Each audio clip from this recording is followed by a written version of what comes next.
신앙생활을 오래 하다가 보면 기도가 쉬워질 것 같지만 실제로는요, 그렇지 않은 경우가 훨씬 더 많습니다. 우리의 기도가 허공을 치는 것 같고 예배드리며 신앙생활하고 봉사하는 게 의미가 없는 것처럼 공허한 메아리처럼 느껴질 때도 있어요.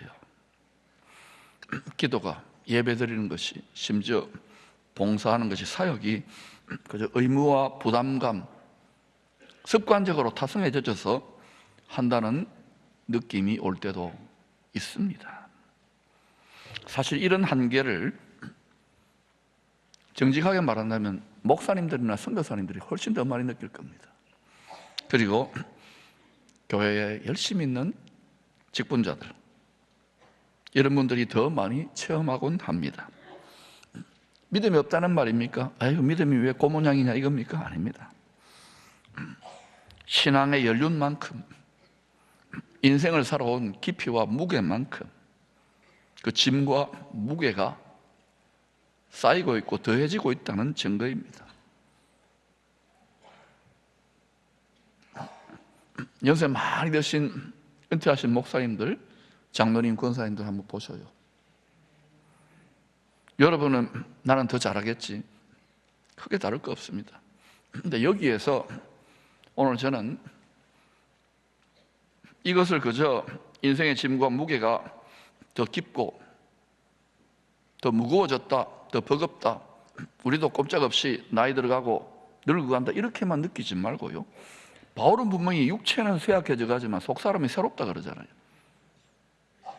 오늘 그 신비의 노하우를 우리가 한번 접근해 보십시다. 아멘. 이런 여러분이 중요한 직분자가 아니라도 좋아요. 다 그걸 느끼고 있는데 이런 사인은 뭐냐? 신앙생활 하면서 침체가 오고 뭔가 답답한 것 같은, 의미가 없는 것 같은 이 타이밍은 뭐냐 하면은 기도에 더 높고 더 깊은 차원으로 나아오라고 하나님이 초청장을 내미는 때인 거예요. 이것을 빨리 깨닫고 돌파해버리는 사람은 지름길로 쭉쭉쭉 뻗어나가는 것이고, 계속해서 이때 육체의 생각과 육체의 감정과 육체의 상황에 갇혀 있으면은 예수 믿고 구원은 받았지요. 천국에 약속이 있잖아요. 그러나 계속 다람쥐 쳇바퀴가 도는 거예요. 오늘 담은 몇 분이라도, 아니 많은 분들이 이 더 깊고 더 높은 차원으로 나아갈 수 있기를 축복합니다. 하나님의 부르심의 타이밍이라는 거예요. 이사야 40장은 바로 이와 같은 한계를 느끼는 분들에게 주시는 말씀입니다. 학자들은 이때가 바벨론 포로 말기로 보는 분도 있고, 또 어떤 분들은 이때가 점점 나라의 남유다 왕국 이스라엘의 운명이 점점점 어두워지는, 국제정세 속에서 헤매이고 있는, 이제 바벨론에서 멸망당할 그런 시점으로 들어가는 그런 때로 보시는 분도 있어요. 아무튼 포로기 말기든 또는 나라가 바벨론에게 무너지기 전이든 당시에 하나님의 백성들은 기력이 소진되고 힘들고 피곤하고 지쳐 있었어요. 이런 백성들에게 하나님이 뭐라고 하시느냐? 하나님이 얼마나 안타깝겠어요. 다가오는 심판이 있는데 더 강해져라, 더 버텨라, 더 힘을 내라, 이 말을 선지자들을 보내서 하고 하는데도 더 이상 듣지 않는 거예요. 육체적으로 우선 필요하니까, 너무 힘드니까. 애국 백성들이 아무리 모세가 와서 출애굽해야 된다 아무리 외쳐도 열재앙, 나중에 사망의 재앙, 어린 양이 피 흘리는 데까지 가야 결국 피를 봐야 건너더라고요. 강단에서 영원한 복음을 외치는 것도 비슷하구나 이런 생각을 해요. 막 가야 된다 이러다가도 나중에 어때요? 그 과정 속에서, 그 답답함 속 하나님의 긍휼을 느끼고 그리스도의 심장을 깨닫게 되는 거예요.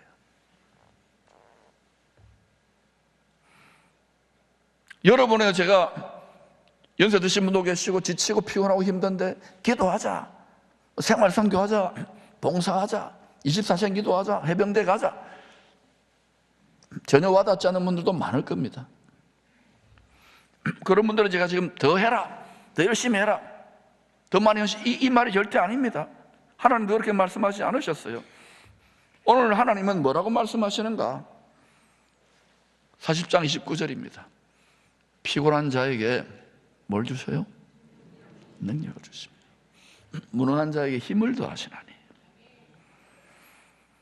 저는 목회 사역을 하면서 피곤할 때가 많았습니다. 나름대로 열심히 공부하고 열심히 하는데도 무능하다고 느낄 때가 많았어요. 저뿐이 아닙니다. 선교사님들, 목사님들, 수많은 난다긴다 하는 기라성 같은 종들이 왜 그것밖에 못하나? 여러분 그렇게 생각할 겁니다. 이게 사람의 마음의 문제예요. 마음과 생각을 말씀의 칼로 할래 해서 주님을 닮아가라는데 이게 여러분 할 짓입니까? 그런데 다른 의미에서 여러분 고달프게 먹고 살기도 쉽지 않은 이런 세상, 앞으로 자녀 키우고 건강 지키고 살림 사는 이런 세상에서 또 아이들은 아이들대로 공부하고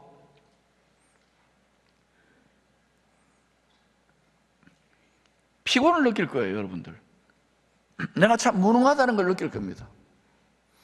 요즘 저 나이 또래 저보다거나 그 이상 그 이하에 계시는 분들 중에 이제는 이걸로 다 끝내잖아요. 이게 뭔지 아십니까? 이 물건으로 말할 것 같으면 이게 해보려고 하면 저는 참 힘들어요. 어떤 사모하고 이걸 둘이서 막 뭘 하나 앱 깔아가지고 뭐 하는데요, 신기질 나가지고. 근데 젊은 청년한테나 우리 아이들한테 맡기면 금방 해내요. 이게 근데 그 아이들도 피곤하고 또 능력의 한계를 느끼는 건 마찬가지입니다. 이런 자들에게 뭐라고 하시느냐? 능력을 주시며 힘을 더하겠다고. 누가 한 말입니까? 선지자의 입을 빌려서 하나님이 하신 약속입니다. 이거 믿는 것이 신앙생활이에요. 기도의 높은 산, 더 깊고 더 넓고 더 높은 기도의 차원, 신앙의 차원은 이제 내 힘으로 안 됩니다, 나의 능력으로 나의 지식으로 안 됩니다라고 완전히 그리스도 앞에 무릎 꿇고 항복한 자에게 열리는, 그들을 초대하는 안식과 재충전의 자리입니다. 여러분 예배가 뭔지 아십니까? 모든 예배, 하나님께 예배 안 드리고 엉뚱한 우상신에게 드리는 예배도요, 제단 앞에 여러분 엎드려 절하는 것이 예배입니다. 누가 나의 왕이냐, 이거 누가 왕이냐? 왕을 섬기는 행위예요. 그 왕이 올 때는요, 실체로 영광의 왕의 몸으로, 나도 몸으로, 부활의 몸으로 그분을 섬긴다고요. 지금은 눈에 보이지 않고 그분이 하나님으로 영적으로 존재하기 때문에 그냥 예배 드리는데 보면 예배 드리는 모습이 천차만별이에요. 어떤 분은 이 예배에 목숨을 걸고 하나님의 역사를 기대하는 분이 있는가, 어떤 분은요 그냥 늘 모태신앙이고 도장 찍듯이 가는 분이 있어요. 예배를 소홀히 여기면 안 돼. 여러분이 많은 봉사하고 중요한 게 아니에요. 하늘문이 열리는 예배를 드리시기를 축원합니다. 지금은 여러분 등 따시고 배부른 시대지만은 앞으로는 하늘의 문을 여는 그리스도의 사닥다리를 통하여 하늘 꼭대기 때를 따라 놓으시는 전능자의 돕는 은혜를 받는 그 예배가 가장 중요한, 결국은 인생의 세상의 마지막 끝은 경배의 전쟁, 예배의 전쟁, 신령한 재물의 전쟁이에요. 지금 미리 준비하자는 거예요. 미리. 할렐루야. 기도의 높은 산으로 올라오라는 것은 막 힘들게 등산해야 되는데 하나님 괴로워요, 힘들어요. 그런데도 왜 올라오라고 초청하느냐면요, 거기에 안식이 있고 거기에 충절이 있고 거기에 능력이 있고 거기에 담대함이 있고 거기에 기쁨이 있기 때문에 그래요. 여러분이 듣고 흘려도 되지만 오늘 분명히 주의 영이 이끌고 가는 분들이 있을 것입니다. 엘리야가 그랬습니다. 치열한 영적인 전쟁을 통하여 하늘 문을 열었던 엘리야, 불이 떨어졌잖아요. 엘리야는 그 위대한 영적 전쟁의 승리 직후에 탈진했습니다. 우울증 걸렸습니다. 이야, 제가 엘리야의 모습 보면 엄청나게 정말 위로받았어요. 바울도 우울증 걸렸어요. 다윗도 우울증 걸렸고. 한 번씩 걸려보는 거 좋은 것 같아요. 미안합니다. 너무너무 힘들죠. 그때는 온갖 부정적인 나쁜 생각들, 교회 여기저기서 막 여러분이 터뜨리고 막 또 교회 이런저런 문제들 터져 나올 때 사람 만나는 게 힘들더라고요. 그래서 엘리야는 사명에서 도망쳤어요. 선지자가 말이죠. 꼴 좋다, 그죠? 믿음이 없어서 그래요, 엘리야가. 홀로 남겨졌어요. 로뎀나무 아래서. 차라리 죽여주세요. 이제 그만하고 싶습니다. 여러분 중에 인생 그만 살고 싶습니다. 이런 분들 있습니까? 사업 그만하겠습니다. 그런데 하나님은 하나님의 뜻이 이루어지기를 힘쓰다가 지쳐 쓰러진 우리와 같은 자들을 하나님은 기도의 산으로 부르십니다. 마태복음 17장의 기도의 변화산이 하나님이 이런 초대를 잘 보여줍니다. 지금 제자들 스스로 원해서 간 게 아닙니다. 12 중에 따로 셋만 데리고 올라간 거예요. 왜냐? 이 셋은 지금 올라가야 되겠다고 주님이 그들의 형편과 사정과 그들의 사명을 아니까. 야고보는 제일 먼저 최초로 피해 순교를 해야 될 사람이고, 베드로는 초대교회 수제자로 양들을 이끌어야 되고, 또 요한은 끝까지 가서 영원한 복음 요한계시록을 써야 될 사람이니까 12명 중에 3명을 먼저 데리고 오시는 거예요. 나머지들은 땅에 있었어요. 산 아래에 있었단 말입니다. 여러분, 기도의 높은 산, 변화산은요, 영적인 새 차원과 높은 차원, 깊은 차원은 내가 가고 싶다고 하는 게 아닙니다. 하나님이 구별해가지고 주님이 주의 영으로 데리고 가는 곳이에요. 보통 때는 그냥 10년을 예배드리고 봉사하고 말씀 듣고 공부해도 별 변화가 없는데 어느 순간 순식간에 달라지는 경우가 있어요. 주님은 지금 육체로 데리고 올라갔지만 때로는 주의 영이 강권해가지고 데려가는 경우가 있어요. 때로 그런 초대는요, 편안하고 등 따시고 편안할 때 내가 의지하고 결단해서 지식으로 알고 원리로 알아서 올라가는 데가 아닙니다. 지금 제자들 어때요? 제자들요, 조금 전에 예수님이 내 십자가에서 죽을 거야, 고난당할 거야 이 말 했는데 안 들려? 신기하잖아요. 스승과 3년간 동고동락했는데 나 이제 십자가에 온 세상 죄를 짊어지고 너희들의 죄를 짊어지고 희생제물 될 거야. 안 들려? 딴짓하는 거예요. 이게 우리 육체에 있는 우리의 본성입니다. 우리 속에 하나님의 말씀, 그리스도의 영의 말씀이 들리지 않도록, 영생의 복음이 기쁨으로 다가오지 않도록 방해하는 미혹의 영이 있다는 걸 인정하시기를 축원합니다. 힘들게 올라간 기도의 산에서 제자들 뻘뻘 힘들게 올라갔습니다. 아이고 힘들어 죽겠네. 주님 왜 나를 이리 올라갑니까? 여러분 깔딱고기에 이제 걸렸을 거예요, 그죠? 막 생활선교사니 뭐니 훈련이고 뭐 봉사니 열방이니 일본이니 깔딱고기에 걸렸어요. 저도 목사 노릇하다가 깔딱고기에 걸린 거예요. 주님 힘들어요. 조금 와 있어. 더 올라가라. 더 밀어붙이시는 거예요. 조용히 깡 뿌리는 거예요. 힘들게 올라간 기도의 산에서 3명의 제자들은 주님이 지신 십자가와 부활, 그리고 하늘 보좌에 앉으실, 그리고 주님 다시 오실 나라의 영광을 미리 맛배기로 살짝 한닝구한 거예요. 그 은혜를 체험한 거예요. 그 영광을 체험한 거예요. 육체 안에 갇혀 있습니다. 허름한 하나의 이스라엘의 청년 같은 모습에서 얼굴과 옷이 변해가지고 해와 같이 감히 이 땅에서 그렇게 밝은 빛을 볼 수가 없는 거예요. 하늘의 영광이죠. 그것을 보면 죽어요, 사람은, 죄인들은. 근데 그거를 잠시 맛보기로 보여주는 거예요. 십자가와 부활의 영광, 약속대로 오실 그리스도의 나라의 영광을 보여주시는 거예요. 하나님은요, 이 세상 태양신에게 자기 영광을 빼앗기지 않습니다. 요한계시록에는 분명히 여러분 땅을 멸망시키는 자들이 있다 그래요. 누굽니까? 사망의 영을 따라가는 자들입니다. 천하 만국과 영광을 줄게, 네 영혼을 팔아라. 세상은 달라진 게 없습니다. 영의 세계에서 일어나는 일이 땅과 물질계에 반영이 일어난다는 것을 성경을 통하여 체험적으로 깨닫기를 축원합니다. 그래서 우리는 높은 산으로, 이 산은 어디입니까? 하나님을 만나는, 하늘에 계신 하나님과 수시로 교통하는 그 기도의 산으로 올라가자는 것입니다. 이사야는 기도의 산에 오른 성도들에게 새 힘 주시겠다는 하나님의 복된 약속을 전해줍니다. 오직 여호와를 앙망하는 자는 새 힘을 얻으리니. 이사야 40장 31절입니다. 독수리가 날개치며 올라감 같을 것이요, 다른 박질하여도 곤비하지 아니하겠고 걸어가도 피곤하지 아니하리로다. 글쎄요, 제 나이 또래 되시는 분은, 저는 이 본문을 읽을 때마다요, 이거 본문에는 없는 소리인데 한번 해볼게요. 뭐가 자꾸 느껴지냐면 옛날에요, 아마 최 장로님은 알 겁니다. 독수리 오 형제 슈파 슈파 슈파 슈파. 대화가 안 되는 분이 많네요. 지구를 지켜라 독수리 형제들. 이게 자꾸 느껴지는 거예요. 물론 그거는 만화 영화지만, 여러분, 이때 여호와를 앙망한다는 것은요, 내가 힘쓰고 애쓰고 노력하고 막 이러는 게 아닙니다. 힘 다 빼는 거예요. 이 과정은 여러분 앙망하는 과정에서 힘이 다 빠집니다. 나는 안 됩니다, 나는 포기합니다, 나는 못합니다. 저도 완전히 10년 전에 못합니다. 엄청난 하나님의 막 감동과 비전을 주시는데 도저히 안 되는 거예요. 여기가 중심이 아니잖아요. 변방이잖아요. 안 됩니다. 하나님 그냥 안 됩니다. 완전히 힘이 빠지고 완전 항복. 나름대로 공부도 하고 알량한 거 다 무너지는 거예요. 사람도 의지할 수 없고요, 누구도 의지하지 못한 홀로 남는 거예요.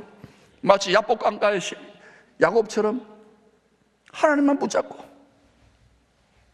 정직하게 되면 단독자로서, 그때 하늘이 열리고 분일 하늘의 영광, 하나님 아버지 예수 그리스도의 얼굴의 영광이 드시워지는 거예요. 앙망한다는 것은요, 그렇게 힘쓰고 애쓰고 노력하다가 굴복하는 겁니다. 그리고 나의 열심과 뜻을 내려놓고 아버지께 온전히 맡기겠습니다. 전적인 위탁입니다. 내 뜻대로 마옵시고 아버지의 뜻대로 하옵소서. 겟세마네에서 주님이 보여주신 자리입니다. 기름 짜내는 곳에서 그리스도의 신부들이 기름을 어떻게, 등불 밝게 기름 어떻게 준비하면 겟세마네로 들어가세요.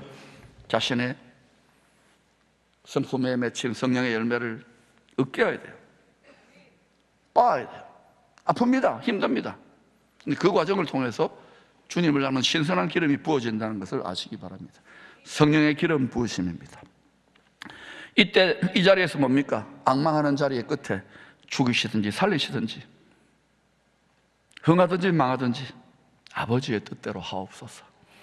이때부터 홀가분해집니다. 이때부터요 쉬워집니다. 이때부터 가벼워집니다. 이때부터 담대해집니다. 이때부터 거침이 없어집니다. 이것이 성령 안에서 열리는 차원이에요. 시간 공간을 초월해서 담대하게 거침없이 빼앗긴 속도를 다 되찾아서 쉽고 가볍게 계속 이런 원리들을 같이 배워보십시다. 기도의 산 꼭대기에 오르신 주의 얼굴이 하늘 영광으로 충만해져 해처럼 빛났습니다. 함께 힘들게 기도의 산에 올랐습니다. 힘이 들지요. 깔딱고개 포기하고 싶고 함께 오른 제자들 영문도 모르고 올라갔어요. 거기에서 영원전부터 계셨던, 영원전부터 계셨던 말씀이 육체가 되신 하나님 아들의 그 영광의 비밀을 잠시 엿보았던 거예요. 주님에게 임한 이 하늘의 영광을 잠시 본 제자들 더 이상 아무것도 구하지 않았어요. 이게 변화의 자리인 거예요. 더 이상 아무 소원이 없고 아무 생각이 없어요. 아무 뜻이 없고 아무 원통함도 없어요. 두려움도 없고 근심도 없고 안식이 주어지고 충전이 주어지는 거예요. 그럼 하는 말이 뭡니까? 주여, 우리가 여기 있는 것이 좋사오니. 하늘 영광의 임재가 그런 거예요. 우리가 장차 가게 될 셋째 하늘, 영원한 천국, 죄와 사망의 없는 그곳, 잠시 미리 맛보는 거예요. 그리스도 예수 안에서 하늘에 있는 것과 땅에 있는 것이 다 통일될 날이 반드시 옵니다. 우리 믿음의 결국은요, 요동하고 소동치지만 우리 인생의 끝은 죽음이지만 그 죽음이 없는, 죄가 없고 죽음이 없는 영원한 안식의 나라를 예비해 놓고 계십니다. 예수 그리스도가 남편이고 우리는 아내와 같이 한 몸이 되는 거예요. 그 신부단장은 잘할 수 있기를 축원합니다. 기도의 변화사는 종착지가 아닙니다. 하늘 영광의 안식을 경험한 제자들에게 주님은 다시 산 아래로 내려가자고 합니다. 산 위에만 머물렀다면 신비주의입니다. 그러나 은사주의입니다. 거기에서 산 아래로 내려가자. 산 아래 내려가니까 한 애가 물 가운데 불 가운데 의도적으로 주님이 써놓은 거예요. 장면이 연출한 것이죠. 귀신에게 고통하는 거예요. 이 세상이 왜 이러냐?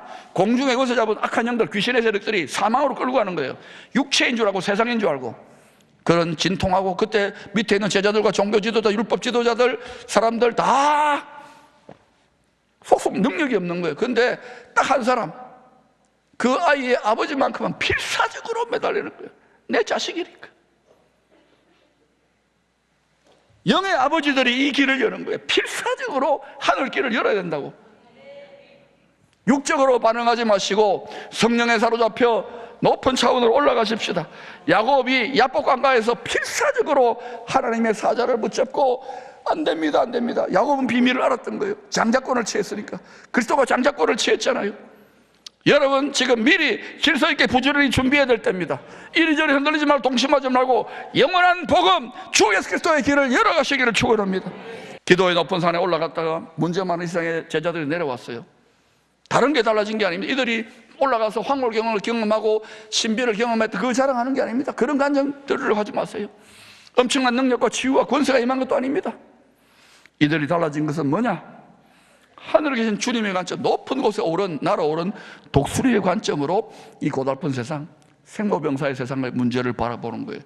자신을 바라보고 가정을 바라보고 문제를 바라보고 지금 진통으로 흔들리는 이 나라를 바라보고 온 열방이 지금 전 세계가 지금 질서가 바뀌고 있어요. 성경대로 가고 있는 이것이 바로 하늘에 계시는 그리스도의 관점. 영원부터 영원까지, 창조 전부터 옛 창조 후, 그리고 옛 창조 마치고 새 창조, 영원부터 영원까지 계시는 하나님 아버지 주 예수 그리스도 눈으로 바라보는 거예요. 여러분 높은 비행기를 타고 올라가면요, 뭐 100층짜리고 뭐 1층짜리고 지하고 그냥 다 똑같이 보여요. 뭐로 보입니까? 성냥갑으로 보이는 거예요. 우리가 뭐 잘 믿는다 못 믿는다 다 여러분 도토리 키재입니다. 교회 안에 보니까 내가 잘 믿나, 내가 좀 더 희생한다, 다 버리시기를 축원합니다. 다 똘똘 뭉쳐 주님께 상급받고 힘을 합쳐서 담쟁이 너굴처럼 다가오는 도전을 뛰어넘어야 되는 것입니다. 사도들은 눈이 달라졌기 때문에, 관점이 달라졌기 때문에 인생을 살아가는 마음과 생각이 달라진 것입니다. 사랑 여러분, 주님은 힘든 우리에게 더 기도하라 푸시하고 강요하는 게 아닙니다. 도리어 이렇게 말씀합니다. 너희들의 두려움과 근심과 피곤함을 잘 안다. 그래서 너희를 기도의 산으로 부른다. 여러분에게 막 교회 와서 맨날 기도하라 이것도 아닙니다. 각자 공부의 꼴방, 또 여러분 직장의 꼴방, 또 차속이 될 수도 있습니다. 병원이 될 수도 있습니다. 어디서든지 간에 규칙적으로 주님께 나아가십시다. 왜냐? 안식을 주시고 새 충전을 주시고 이 세상을 기쁘게 감사하게 행복하게 의미 있게 살아가야 되는 이유를 주시기 위해서 하나님은 기도의 높은 산에 오른 자들에게 두 가지 상을 주십니다. 몇 가지요? 첫째는 관점을, 눈을 바꿔주는 거예요. 하늘 높이 날아오른 독수리와 같이 온 세상의 문제를 전능하신 하나님, 죄와 사망이 없는 영원한 생명의 나라를 열어놓친 그 하나님의 관점, 주님의 관점으로 볼 수 있는 눈입니다. 이것이 영안입니다. 이 눈을 가지시기를 축원합니다. 아무리 재벌이고 아무리 권력자고 아무리 지식인이라도 이 세상과 육체만 바라보는 자는 기껏해야 스스로 돈 벌고 기술해가지고 하나님 되려고 할 겁니다. 안 됩니다.